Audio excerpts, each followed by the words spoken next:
Alors le projet s'est mis en place un soir tard, j'étais devant la télévision et je regardais Arte et je suis tombée sur un documentaire de Régine Duras, qui est une réalisatrice allemande qui, je crois, en 2008 a réalisé un documentaire qui s'appelle Du semblant pour l'Afrique du Sud.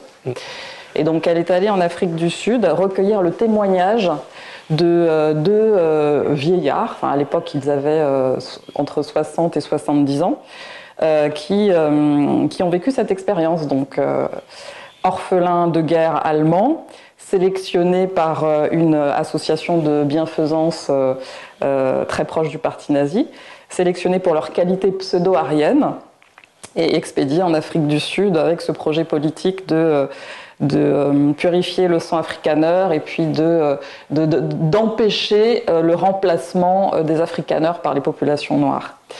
Et donc c'est le témoignage de ces survivants qui m'a bouleversée, et en particulier celui de Peter.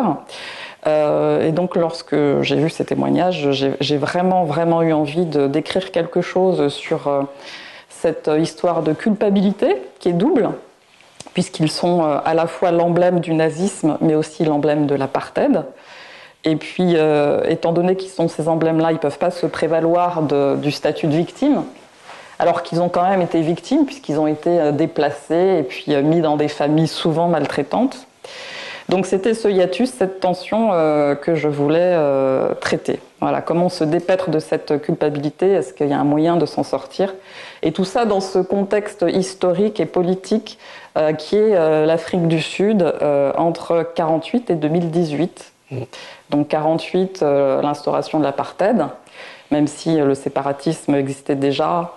Mais enfin, l'apartheid, c'est quand même la mise en place d'un certain nombre de lois extrêmement rigides et de plus en plus difficiles, jusqu'à 2018 où on célèbre les 100 ans de Mandela.